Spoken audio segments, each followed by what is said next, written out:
Amém? Amém? Diz assim: o amor deve ser sincero.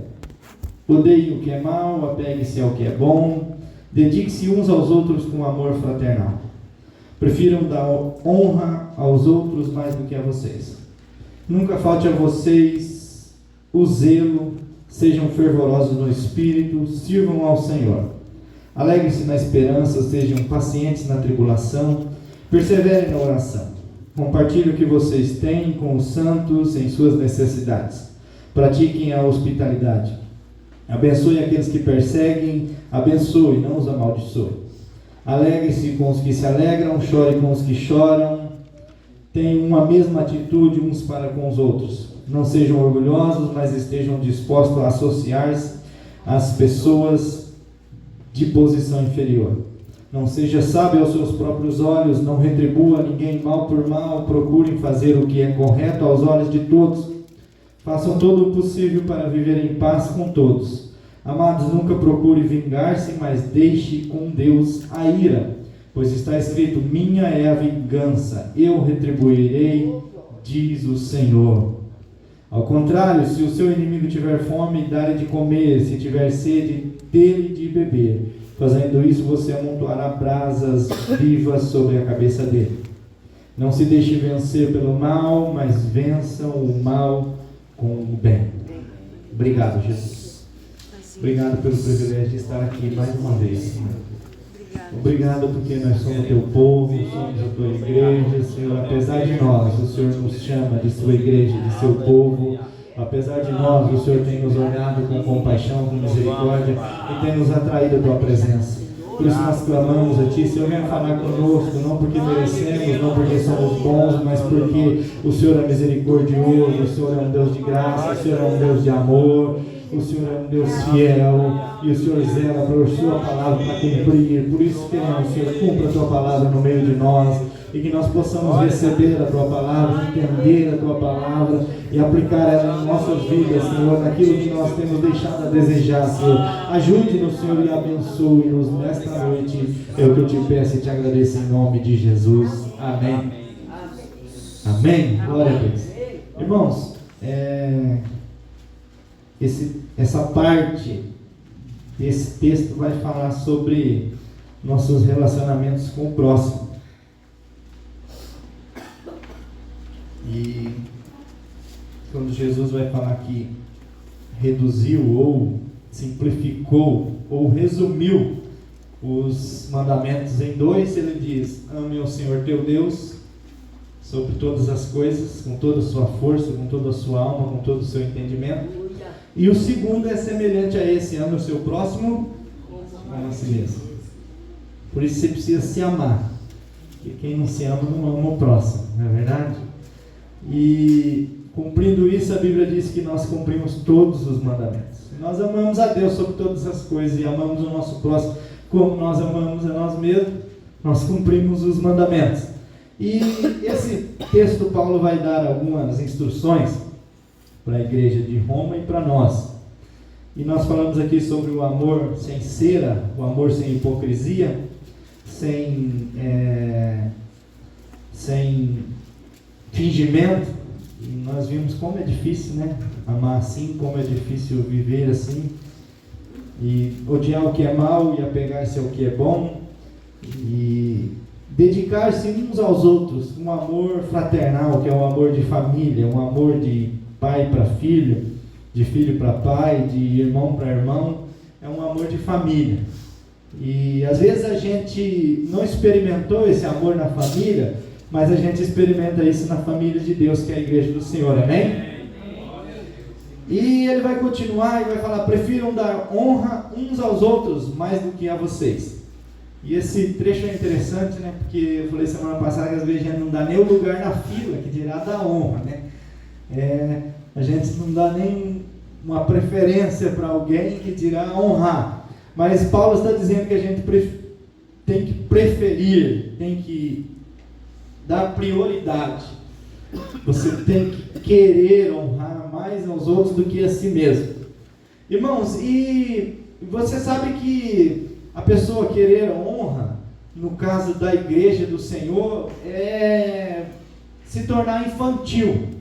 E Paulo vai falar sobre isso. Quando eu era menino, eu pensava como menino, eu agia como menino, mas agora, como eu sou grande, eu ajo como grande. E é esse Paulo que está falando aqui, que ele entendeu o que é ser maduro, o que é ser uma pessoa que entendeu o propósito de Deus, o chamado de Deus para a sua vida. E ele vai falar em algum momento que ele fala assim: muito mais eu do que os outros, mas eu considero o pior dos pecadores. E esse trecho nos pega de jeito, porque a gente tem que preferir. Prefiram. Não é uma dica, na verdade, é uma ordem, é uma palavra direta. Prefiram dar honra mais aos outros do que a vocês mesmos. E nós precisamos honrar os outros. Nós precisamos ter esse senso de humildade, ter essa... Não é aquela falsa humildade, irmãos, não é aquela assim, né? Aquele espírito de coitadinho, né? Porque tem também, né? Vou passar para os irmãos aí que... Não é isso, é honrar. Não é você ter uma visão equivocada de você mesmo, que nós vimos logo no começo do capítulo. Não é você se menosprezar para honrar o outro, é você dar honra ao outro, mesmo sendo você quem é. Dá para entender isso? Mesmo você sendo você, o fulano de tal, você está honrando alguém que para os outros pode parecer menor do que você, mas você o honra, porque você entendeu esse princípio em Deus. É como Jesus no dia da ceia, e que está ali os discípulos reunidos, e está ali sentado Pedro, está ali sentado Tiago, João, está ali sentado Judas, e Jesus vem, e ninguém lavou o pé de ninguém se limpou para poder sentar-se ali naquele local. Jesus pega uma bacia, uma toalha, e se prostra diante deles, e começa a lavar os pés. Então você pensa que Jesus ensina a nós, não é só com palavras, mas Ele nos ensina pelo exemplo. Pensa que exemplo glorioso e maravilhoso de que o Filho de Deus está prostrado diante de discípulos dos pés sujos, da alma suja, do corpo sujo, porque Jesus ainda não havia santificado eles na cruz, Jesus ainda não havia morrido na cruz, o sangue de Jesus ainda não estava sobre eles. Eram pessoas impuras no sentido mais impuro da palavra, porque eles não tinham ainda passado pelo lavar regenerador da cruz de Cristo. E Jesus vem e lava os pés deles. Jesus, o Filho de Deus. E ele fala assim: se eu fiz isso, vocês precisam fazer também. E isso é entender o que é preferir dar honra aos outros mais do que a si mesmo. Então, esse texto vai nos chamar a atenção para isso. Aí no versículo 11, Paulo vai dizer assim: nunca falte a vocês o zelo. Nunca falte a vocês o zelo. O que é zelo? É cuidado, não é verdade? Uma pessoa que zela por algo, ela cuida. Uma pessoa zelosa é uma pessoa que dá valor àquilo, não é verdade? Quando a gente pensa em zelar, por exemplo, você compra um carro melhor, o zelo por esse carro melhor, pelo menos nos primeiros 3 meses, é diferente do zelo que você tinha com o outro que você já estava enjoado dele. É verdade ou não é? Mas dura pouco esse zelo, né? Falo isso por experiência própria. Esse zelo dura pouco, porque quando você troca, você está empolgado e aquilo, então vamos zelar, vamos cuidar, vou lavar, vou limpar, aí vou cuidar para não encardir. Passa uns meses, já era. E é interessante isso, por quê? Porque em tudo na vida a gente é assim. E no Evangelho principalmente, porque a gente aceita Jesus, e quando a gente aceita Jesus, tudo é maravilhoso, é lindo, é gostoso, e meu Deus, os irmãos são uma benção, até que a gente conhece os irmãos direito, né?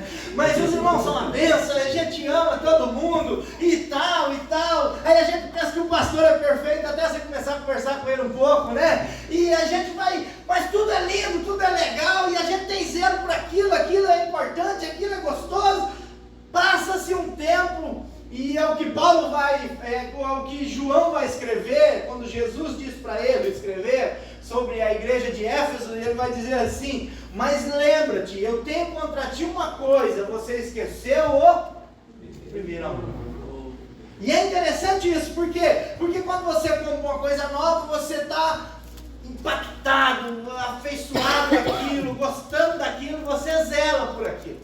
Mas o tempo passa, aquilo perde um pouco o valor. Não que ele perdeu o valor em si, a igreja não perde o seu valor, Jesus não perde o seu valor, a comunhão não perde o seu valor, mas nós com o tempo passamos a dar menos valor àquilo, que é o servir, E Paulo logo em seguida vai falar assim, nunca falte a vocês o zelo, e logo em seguida ele vai dizer assim: sejam fervorosos no Espírito, sirvam ao Senhor.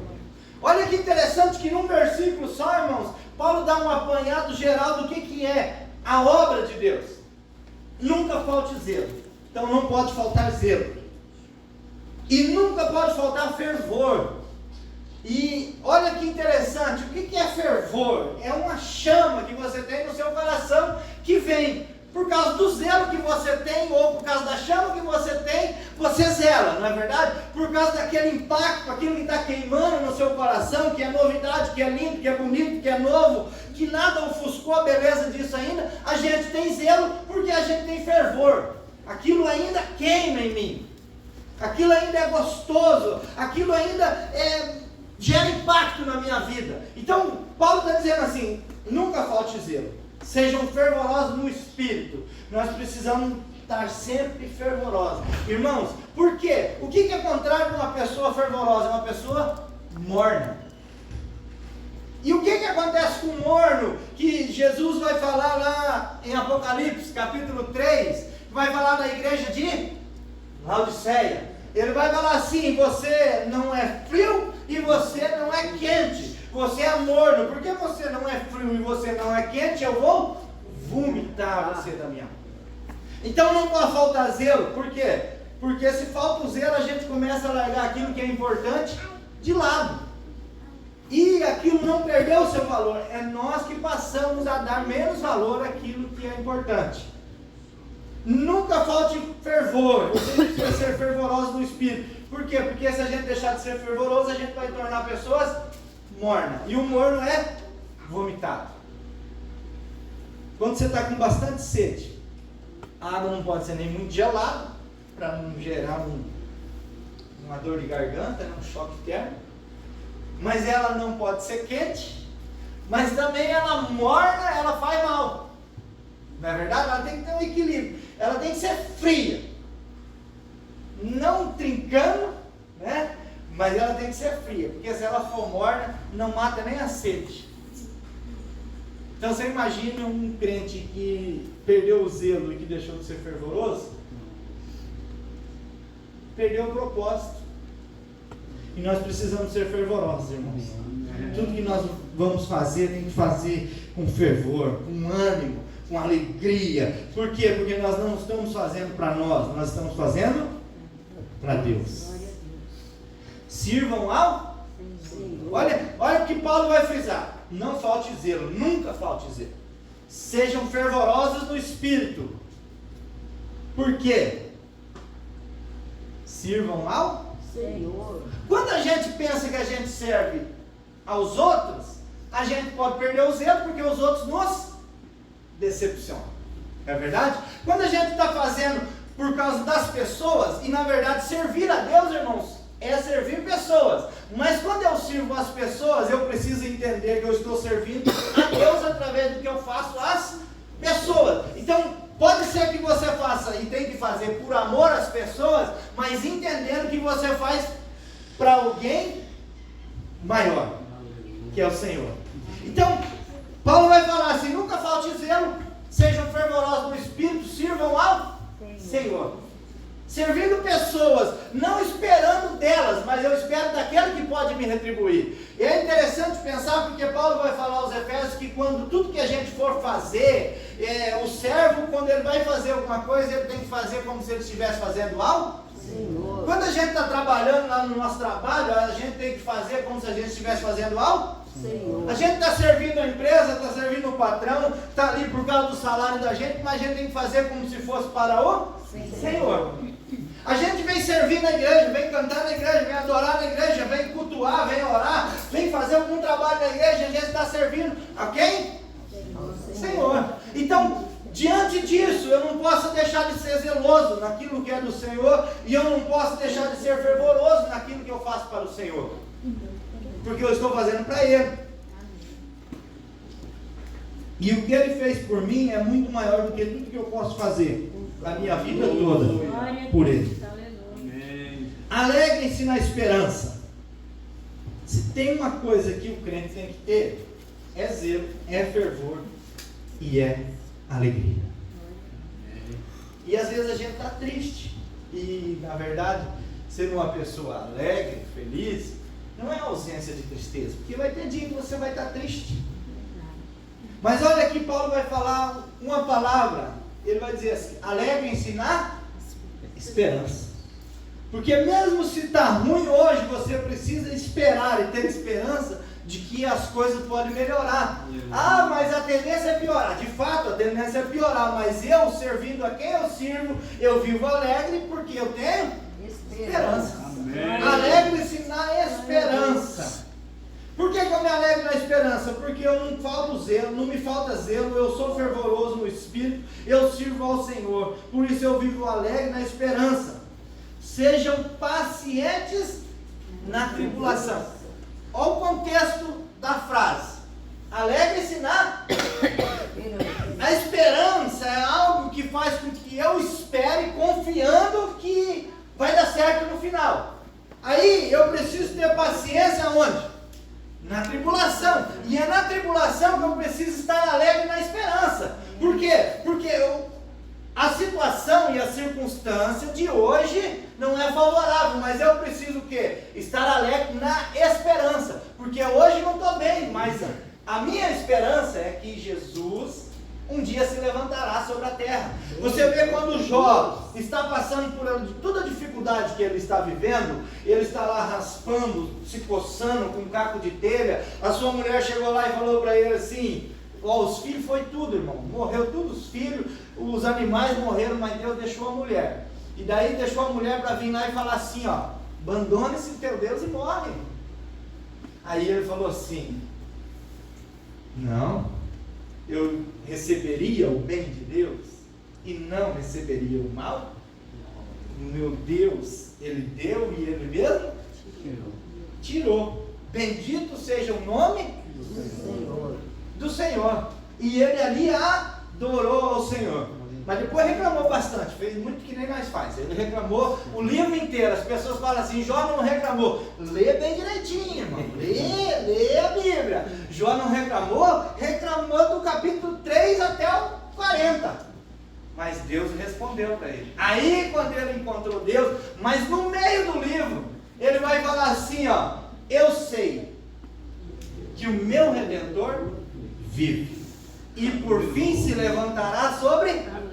E é interessante, o meu Redentor vive e por fim se levantará sobre a terra. Ele está lá na tribulação, na luta, na dificuldade, mas ele tem alegria na esperança de que por fim o Senhor se levantará sobre a terra. Glória a Deus. Glória a Deus. E no final, ele se prostra diante de Deus e ele fala: antes eu te conhecia de ouvir falar, mas agora os meus olhos te veem. Aleluia. E essa é a alegria da esperança. Aleluia. Isso é ser paciente na tribulação. Ter paciência na tribulação. Por quê? Porque tem uma ilustre frase que diz: não tem nada tão ruim que não possa piorar. O salmista vai dizer assim: um abismo chama outro abismo. Mas nós precisamos ser pacientes na tribulação. Porque tem momentos, irmãos, que parece que está ruim. Nem o poeta lá fala. Estava ruim.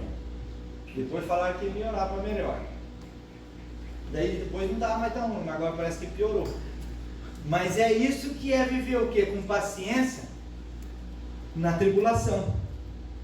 Por quê? Porque assim como Jó, nós que servimos a Deus sabemos que o nosso Redentor e que por fim ele se levantará sobre a terra. No momento certo ele age, no momento certo as coisas acontecem. Então eu preciso ter alegria na esperança, eu preciso ter paciência na tribulação e eu preciso fazer outra coisa, perseverar na oração. Oração, irmãos, antes de oração vem uma palavra, perseverar. Porque orar é um negócio que tem que ter perseverança. É verdade ou não é? Quem ora bastante aí? Quem acha que ora pouco? Quem acha que devia orar mais? E quem não consegue orar mais? Oração, irmão, sempre carrega uma culpa. Por quê? Porque a gente ora pouco, sabe que ora pouco, quer orar mais, sabe que precisa orar mais e não consegue orar mais. Por isso que Paulo vai dizer assim, vocês precisam perseverar na oração. E orar é um negócio assim, você ora hoje, não acontece, você ora amanhã, não acontece. Perseverança é isso, é você entender que, não aconteceu hoje, mas eu preciso continuar orando, eu preciso continuar buscando, eu preciso ter paciência na tribulação, e na tribulação eu persevero em oração, porque se eu perseverar em oração, eu sei que o meu Deus me ouve, assim como Jesus chegou na frente do túmulo de Lázaro e fez uma oração, e antes de terminar essa oração ele fala assim, obrigado Pai, por me haveres ouvido, eu sei que o Senhor sempre me ouve. Falei isso por causa dessa multidão. O Pai sempre nos ouve. Por isso nós precisamos perseverar na oração. Aí às vezes a gente quer do jeito da gente e fala assim, não, já que ele sempre ouve, ele já podia responder logo na primeira, né? Já ajudava bastante. Mas nós precisamos aprender a ter paciência na tribulação, a alegrar-se na esperança e perseverar na oração. Compartilhem o que vocês têm com os santos em suas necessidades. Compartilhe o que vocês têm com os santos nas suas necessidades. Pensa que nosso relacionamento com o próximo tem que ser um relacionamento de amor, irmãos. E quando eu compartilho com alguém na sua necessidade, eu estou agradando a Deus. Porque Jesus vai falar assim, quando vocês fizerem qualquer um desses pequeninos, a mim vocês fizeram. Quando a gente estende a mão, quando a gente abençoa, nós estamos fazendo para a pessoa sai abençoada, mas o mais abençoado é nós. Não é verdade? O mais abençoado somos nós. E nós precisamos compartilhar o que nós temos com os santos em suas necessidades. Pratiquem a hospitalidade. Está aí um outro negócio difícil, né? Não é verdade? Hospitalidade é difícil. Mas nós precisamos praticar a hospitalidade. Nós precisamos estender a mão, nós precisamos abençoar. Agora entra um negócio mais difícil ainda. Abençoe aqueles que os perseguem. Abençoe. Aí Paulo pensou assim, eles não vão entender, né? Eles não vão entender. Eu vou ter que continuar aqui, ó. Abençoe aqueles que os perseguem. Ponto e vírgula. Abençoe-nos, não os amaldiçoe. Abençoe, não os amaldiçoe. Irmãos, abençoar, às vezes você pode até falar, não vou abençoar. Mas a dificuldade de não abençoar já é difícil, não é verdade? Porque você sabe que é sua obrigação como cristão ser um abençoador. Mas entra algo pior, por quê? Porque quando a gente é perseguido, não basta você não abençoar, você quer amaldiçoar. Abençoe, não os amaldiçoe. Por quê? Porque Paulo sabe da nossa tendência humana de ser vingativo, não é verdade? Quando uma palavra vem, do mesmo jeito que ela vem, ela volta. Às vezes ela volta igual o demônio, 7 vezes pior. Não é assim? E às vezes a gente é rápido no gatilho, nem passou pelo filtro para pensar um pouquinho, e a pessoa já saiu de lá torta. E a gente ainda sai pensando, ninguém mandou mexer comigo. É assim, não é? Se não tivesse falado ainda, a culpa é dela. Se não tivesse mexido comigo, não é culpa nossa que somos cristãos, que deveríamos abençoar e não amaldiçoar. É dela. Olha, eu estava quieto no meu canto. Quem nunca usou isso de argumento? Levanta a mão. A gente argumenta, a gente fala, ninguém mandou mexer comigo, tá? Bem quietinho. Foi um candidato lá, eu vou ter que testemunhar isso. Foi um candidato lá no meu trabalho, né? Eu estava lá sentado, sem mexer com ninguém. E ele falou assim, podia dar um votinho para mim. Eu falei, acho que eu vou procurar um melhorzinho, né? Aí ele falou assim, mas não tem melhor. Eu falei, não, todos são melhor que você. Não precisava ter falado isso, né? Não precisava ter falado. Mas eu pensei, também vai mexer comigo, né? Entendeu? Entendeu? Ainda a gente tem desculpa pro pecado da gente, irmãos. Por isso que Paulo vai falar assim, ó. Abençoe os que vos perseguem. Abençoe-nos, não os amaldiçoe. Abençoar já é difícil. Mas não amaldiçoar também. Olha, Deus está pedindo demais. Por que, irmãos? Porque nós somos vingativos. E é igual Martinho Lutero falou. Eu achei que o velho homem tinha se afogado no dia do batismo. Mas eu descubro cada dia que ele sabia nadar. Ele sabia nadar. Porque ele em volta de meia flora, ele quer aparecer. Por isso que esse texto que o pastor James leu é tão importante para nós. Negue-se. Tome a sua cruz e siga-me. Porque servir a Jesus é uma caminhada de morte. Eu preciso morrer todos os dias para que Ele possa viver em mim. Paulo vai falar assim, agora não vivo mais eu. Por quê? Porque eu já estou crucificado com Cristo e agora eu já não vivo mais eu. E a vida que agora eu vivo lá na fé do Filho de Deus. Por quê? Porque eu preciso morrer. Eu preciso deixar que Cristo venha viver em mim. Porque ser cristão é ser como Cristo. Que tarefa difícil, irmãos. Ser como Cristo. Ainda bem que tem a graça que nos capacita a mudar e a ser transformado. Tem a palavra que nos santifica. Tem a palavra que nos molda, né? Então nós não podemos amaldiçoar. E nós precisamos abençoar. Alegrem-se com os que se alegram e chorem com os que choram. Essa parte acredito que a gente faz até bem. Alegrar com os que se alegram, chorar com os que choram. Essa igreja é uma igreja que chora muito com os que choram, não é verdade? E alegra muito com os que se alegram. Nós choramos com os que choram e nos alegramos com os que se alegram. Isso nós precisamos ter em mente. Porque, irmãos, alegrar com quem se alegra. A pessoa está alegre, se deu bem. Esteja alegre com ela. Porque o mundo é competitivo, mas a igreja é parceira. O mundo é competitivo, mas a igreja é amigável. A igreja não olha o próximo como inimigo, ainda que o próximo persiga. Então nós precisamos nos alegrar com os que se alegram. E nós precisamos chorar com os que choram. E chorar com os que choram é você ver a pessoa passando por uma situação difícil. E às vezes você não pode fazer nada a não ser sentar do lado dela e chorar. Porque tem momentos na nossa vida, irmãos, que não tem palavra, que não tem dinheiro, que não tem nada que alguém te ofereça que vai melhorar. Mas se alguém sentar com você e chorar com você, você vai lembrar dessa pessoa sempre. Porque ela chorou comigo. Ela estava ali num momento difícil. Então a igreja precisa ser essa que se alegra com os que se alegram e chora com os que choram.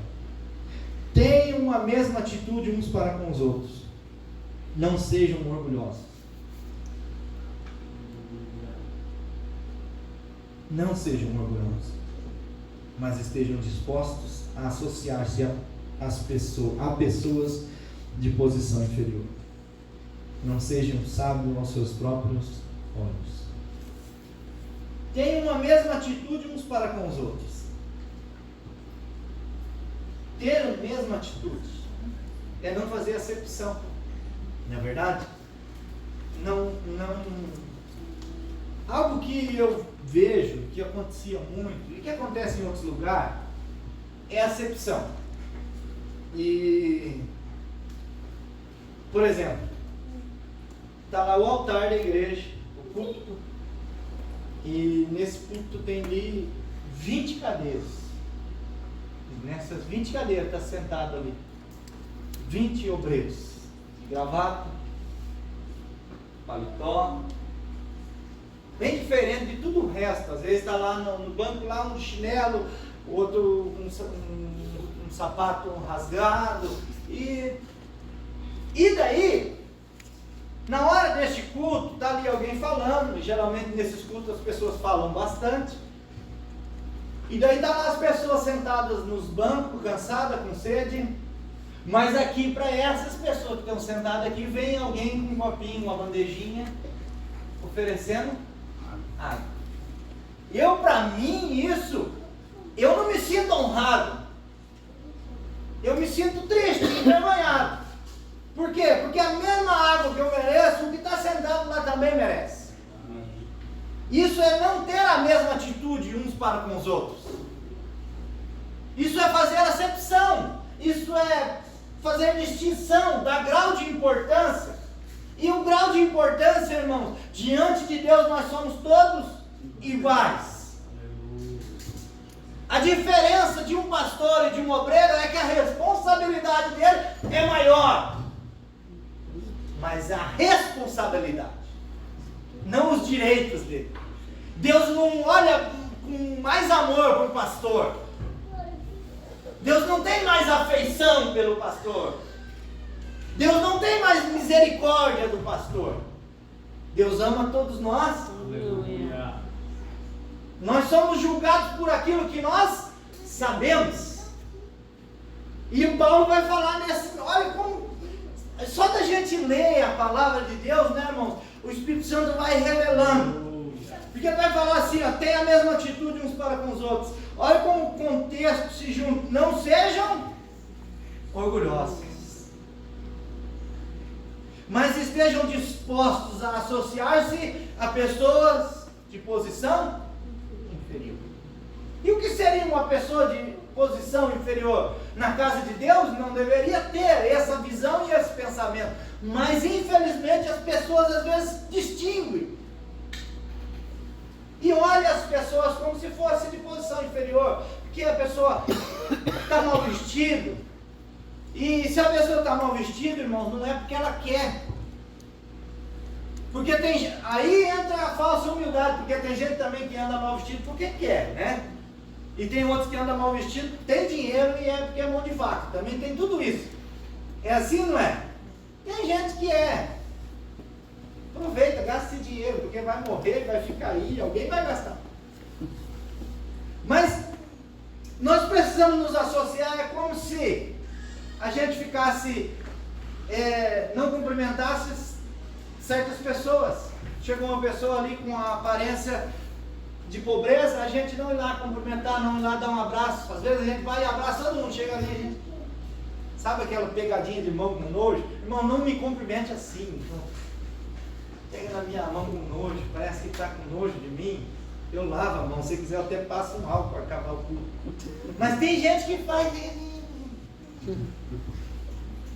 Só a ponta dos dedos. Só a ponta dos dedos, parece que vai pegar uma bactéria. É fazer o quê? Distinção. É não se associar. E nós precisamos nos associar. Por quê? Por que eu preciso me associar a uma pessoa que é de posição inferior? Porque eu preciso ter alguém para executar aquilo que o amor sincero me diz para fazer. Que é o quê? Abençoar aqueles da família da fé que são necessitados. E se eu não me aproximo, eu não sei da necessidade. Porque, irmão, se tem uma coisa que é difícil de uma pessoa fazer, é pedir uma ajuda. É verdade ou não é?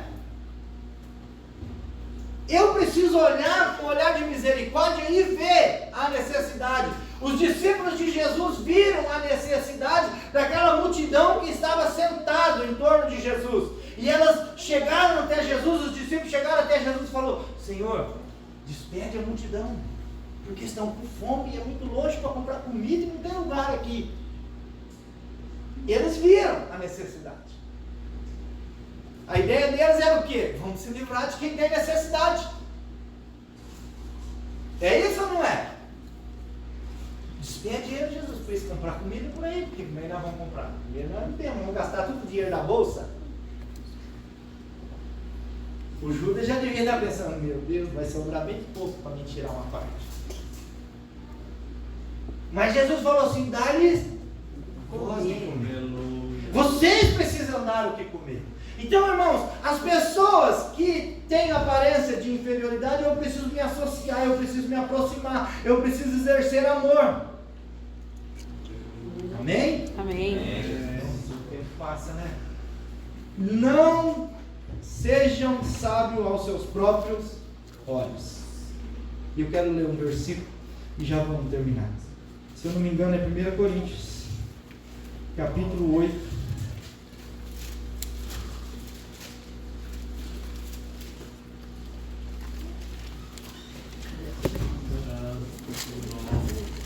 Não sejam sábios aos seus próprios olhos.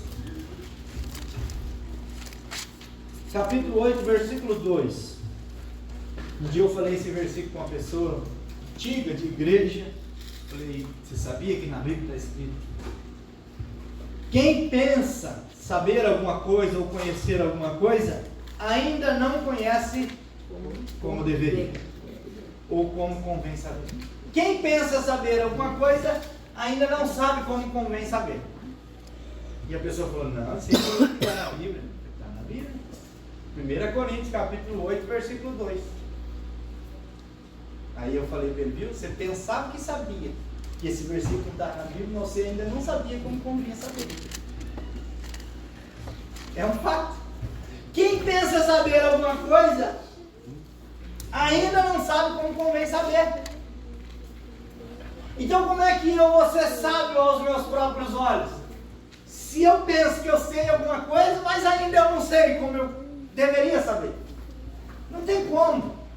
Então, irmãos, esse texto de Romanos 12, do versículo 9 até o final, se a gente parar e ler com atenção, é um molde para a nossa caminhada de igreja do Senhor Jesus. Só da gente ler, Deus já vai esclarecendo. Não retribua a ninguém mal por mal. Procure fazer o que é correto aos olhos de todos.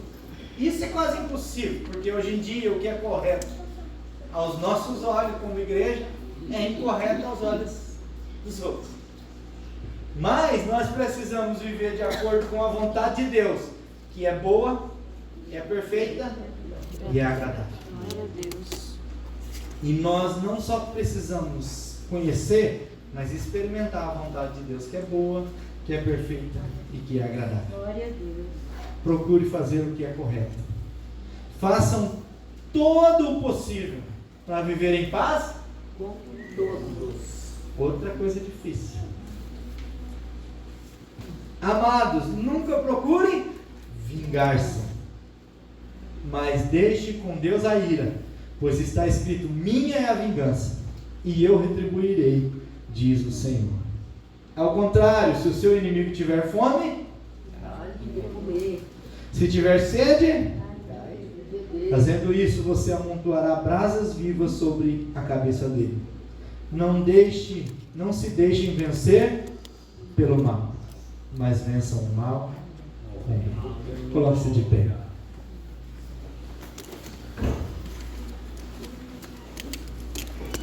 Deus é bom. Pensa que Deus nos chamou para nos transformar na imagem do seu Filho, trazer de volta a imagem de Deus sobre as nossas vidas. E nós somos a imagem de Deus quando nós vivemos unidade. E esse texto de Romanos 12 é tão maravilhoso, tão lindo, tão precioso, tão difícil, mas muito esclarecedor. E se a gente deixar essa palavra entrar no nosso coração, o Espírito Santo trabalhar em nós vamos dizer como Paulo: ah, não que eu já tenha alcançado, mas eu me esqueço das coisas que ficaram para trás e prossigo para que as que estão diante de mim, para que de alguma maneira eu possa alcançar a ressurreição dos mortos. Nós precisamos ter alegria na esperança, ser paciente na tribulação, e que a nossa vida de igreja venha a ser uma vida de zelo e de fervor. E nós precisamos servir ao Senhor. Nós precisamos viver uma vida de alegria, de adoração a Ele, porque o que Ele fez por nós vai muito além de tudo aquilo que a gente consegue fazer por Ele. Mas o que eu faço para qualquer um dos pequeninos, qualquer um que está diante de mim, quando eu deixo de desejar o mal, quando eu faço o bem, quando eu abençoo o que me amaldiçoa, o que me persegue, eu estou servindo ao Senhor. Eu estou amando ao Senhor. Eu estou adorando ao Senhor.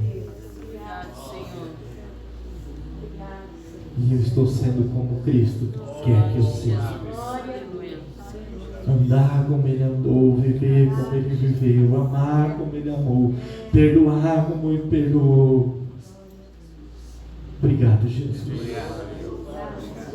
O Senhor é lindo, o Senhor é fiel, o Senhor é precioso, o Senhor é verdade. Obrigado, Paizinho querido, por tua graça, pela tua fidelidade. Pai, obrigado porque nós somos filhos amados teus. Ah, Senhor, tira, Senhor, do meio da tua igreja toda a raiz de orfandade, todo espírito de orfandade, e que a tua paternidade venha estar bem esclarecida na mente e no coração da tua igreja, e que nós possamos servir a Ti com alegria, adorar a Ti, Senhor, ter paciência na tribulação, Senhor, ser zelosos por Tua obra, por Tua casa, pelo próximo, Senhor, ser fervorosos no Espírito, e que nós possamos continuar, Senhor, sendo crentes fervorosos na Tua presença, que nós não venhamos nos tornar mornos, Senhor, mas que nós venhamos permanecer firmes, amando, Senhor, e se nós saímos ou deixamos o primeiro amor, que nós possamos voltar a ter zelo, a ter fervor, em nome de Jesus, Senhor. Ajude-nos a amar como o Senhor amou, ajude-nos a perdoar como o Senhor perdoou, ajude-nos, Senhor, a ser como o Senhor é, Pai, em nome de Jesus. Perdoa as nossas falhas, perdoa os nossos pecados, Senhor, perdoa as nossas fraquezas, e ajude-nos, Senhor, com Tua graça poderosa que nos transforma. É o que nós te pedimos e te agradecemos, em nome de Jesus.